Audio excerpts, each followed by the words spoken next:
या रसूल या रसूल जिंदाबाद। हम और आप गौसे आजम जिलानी का जिक्र करने बैठे हैं, हमें क्या लगता है क्यों करते हैं गौसे आजम का हम जिक्र? इस जमाने के अंदर ऐसे लोग गुजरे कि जिनके महलों को देखने के लिए लंबी लंबी कतारें खड़ी होती थी, जिनको महलों को देखने के लिए, खूबसूरती को देखने के लिए, उनकी शाही कुर्सी को देखने के लिए, शाही तख्त को देखने के लिए, उनके महल के गुंबद को देखने के लिए लंबी कतारें लगा करती थी। उनके नाम जब सुनते थे लोग तो यूं थर्राने लगते थे। लेकिन आप बताएं कि अल्लाह ने उनको ऐसा मिट्टी में नहीं मिलाया कि आज उनके महलों के बाहर गवर्नमेंट की पाबंदियों के बोर्ड लगे हुए हैं कि आप यहां नहीं जा सकते, यहां भूत और प्रेतों का साया है। ये अब्दुल कादिर जिलानी ने कौन से ऐसे काम कर दिए थे कि 2021 में टेक्नोलॉजी का टाइम है, बड़ी बड़ी स्क्रीनों के फोन हमारे हाथ में हैं, इलेक्ट्रॉनिक मीडिया सिर पे चढ़ के नाच रहा है, सोशल मीडिया के हम दीवाने हुए पड़े हैं। रात को 3 बजते हैं लेकिन दिल फिर भी यही चाह रहा होता है कि थोड़ी देर और इस्तेमाल कर लेते हैं फेसबुक व्हाट्सएप को, उसके बाद इसको एग्जिट करेंगे और उसके बाद अपनी नींदें लेंगे। ये 2021 के दौर में मैं आपसे कहता हूं 2020 में ऐसा जिक्र नहीं था अब्दुल कादिर जिलानी का जो 2021 में है, और 2021 में इतना जिक्र होगा नहीं जितना 2022 में होगा।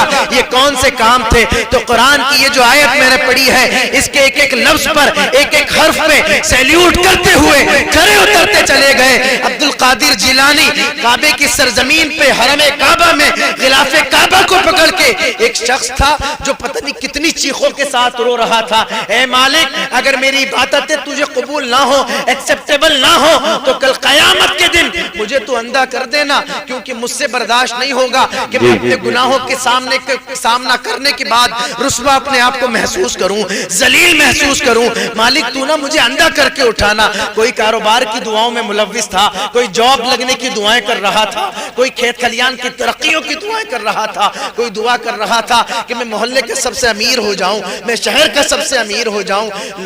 लोग जब मुतवज्जे हुए ना, ये कौन सा अल्लाह का निराला बंदा है, इतनी ज्यादा तौबाएं, गुनाहों पे नादिमों परेशान, ऐसी दुआ तो सुना नहीं किसी को करते हुए। उन सारों ने अपनी दुआएं छोड़ी, वो दुआ करने लग गए, मालिक तो इसकी बख्शिश कर दे, इसके गुनाहों को माफ कर दे, मालिक इसकी इबादतों को कबूल कर ले। जब वो बंदा ज्यादा रोने लगा ना, तो उनमें से एक खड़ा हुआ जो साथ में थे और जाकर उसने सजदे की तरफ अपनी गर्दन को झुका के देखा, देखो तो है कौन। जब देखा ना तो पता चला कि कोई और नहीं, अल्लाह ताला ने जिसको वलियों की विलायत, वलियों की सरदारी दी है, अल्लाह ताला ने जिसको हेडक्वार्टर दे दिया है विलायत का, ये अब्दुल कादिर जिलानी है। अब आप कुरान की आयत सुने, अत्ताइबून, शेख अब्दुल कादिर जिलानी कोई और नहीं, वो जो हर वक्त तौबा करता है। वाह वाह वाह, क्या नारे तकबीर, नारे रिसालत, नारे गौसियत, मसलके आला हजरत जिसने गौसुल वरा, नारे तकबीर, नारे रिसालत। हमें क्या लगता है, आपको एक नाम पता है जुनैद बगदादी का नाम? जी। आपको पता है बगदाद गौसे आजम के नाम से बाद में जाना गया, पहले जुनैद बगदादी के नाम से जाना गया। ये नाई की दुकान पर गए और कहा दाढ़ी बाड़ी सेट कर दो मेरी। वो नाई दाढ़ी सेट करने लगा, उसके बाद फिर वो मूंछों की तरफ आया। उसने जब उस तरह करीब किया ना, तो उसने क्या देखा कि ये जो लब हैं, होठ हैं, ये हिल रहे हैं, ऐसे ऐसे हिल रहे हैं। वो समझ गया ये आम आदमी है ही नहीं, ये वो नौजवान नहीं है। जब जो गाड़ी में सफर करता है तो उसको गाने चाहिए होते हैं। ये वो नौजवान नहीं है जिसकी रात की पुरसुकून नींद उसके जहन के मुवाफिक तब आती है जब वो 5-6 गाने सुन लेता है। ये वो नौजवान नहीं है जो सोशल मीडिया का दीवाना हुआ पड़ा है। ये वो नौजवान नहीं है जिसको अपनी जिंदगी का मकसद व्हाट्सएप चलाना समझ में आने लगा है। ये वो नौजवान नहीं है जो बाइक रेस करने को ही अपनी जिंदगी समझ रहा है। ये वो नौजवान नहीं है जो सेल्फियां लेने को कामयाबी समझ रहा है। नारे रिसालत, नारे गौसियत, मसलके आला हजरत उलमाए अहले सुन्नत हजरत अल्लामा फजील अहमद साहब क़िबला, हजरत अल्लामा फजील अहमद साहब क़िबला, नारे तकबीर, नारे रिसालत।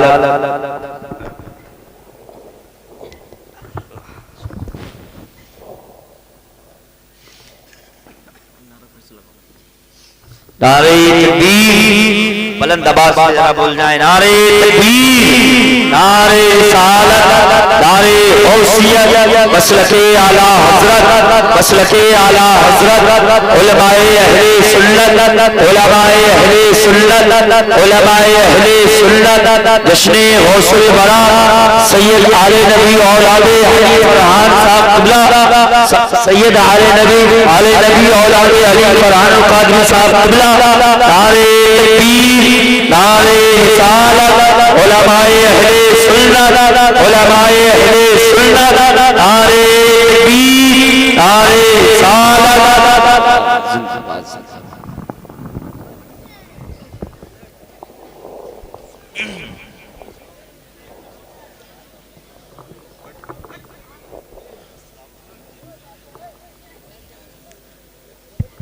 हेलो, वो जो था ना बारबर, वो कहने लगा हजरत जुनैद बगदादी से, कहा हजरत थोड़ी देर के लिए रोक दें, इसको उस तरह को पता नहीं है आप जुनैद बगदादी हैं जी। ये तो एक मशीनरी है, इसको नहीं पता अल्लाह का आम बंदा और अल्लाह के वली में फर्क क्या होता है। आप जरा रोकें इसको। तो हजरत जुनैद बगदादी रज़ी अल्लाह ताला ने इरशाद फरमाया, तुझे क्या लगता है मैं अपने यार का जिक्र रोक दूंगा? तू चला उस तरह, होठ कटता है कटने दे, अल्लाह अल्लाह की निदाएं अब नहीं रुकेंगी। ये कंपटीशन का दौर है।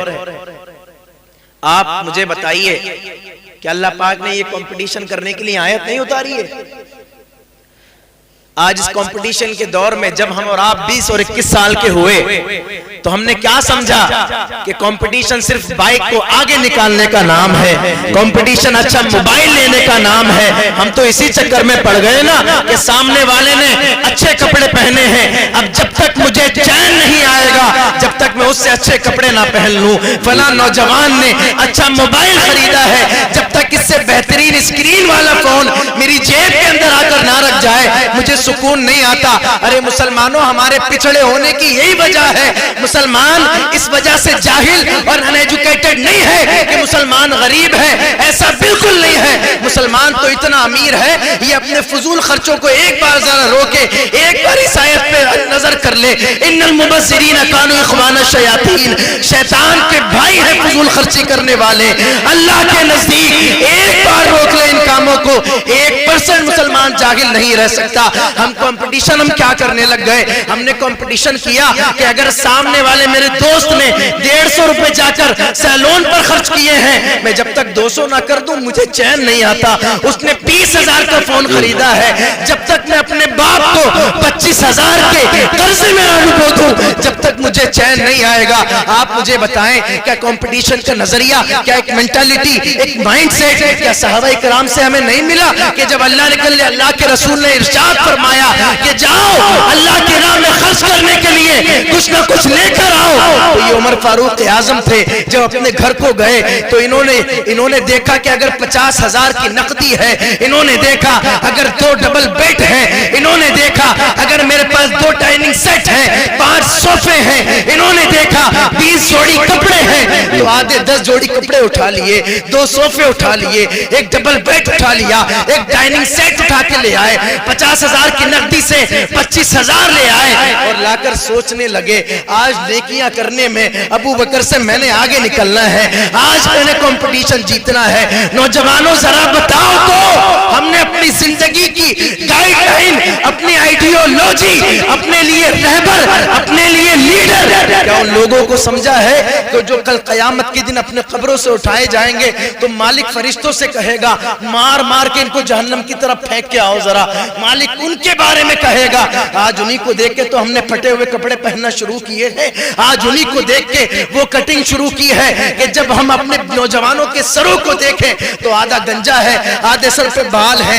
जब नौजवानों को देखें तो सोशल मीडिया पर आज नौजवान अपने फजूल की सेल्फियां, अपने फजूल की बातें, फजूल के स्टेटस, गानों को वायरल करना, सॉन्ग्स वीडियो को बिल्कुल लगन के साथ व्हाट्सएप स्टेटस पे लगाना, आज किसको देख के सीखा है? इन्हीं को देख के सीखा है जिन्होंने सोशल मीडिया पर नंगा नाच किया है। क्या उमर फारूक आजम ने हमें समझाया नहीं था कि देख लो अल्लाह के रसूल ने फरमाया कि लेके आओ तो मैं आधा सामान उठा लाया हूं घर से,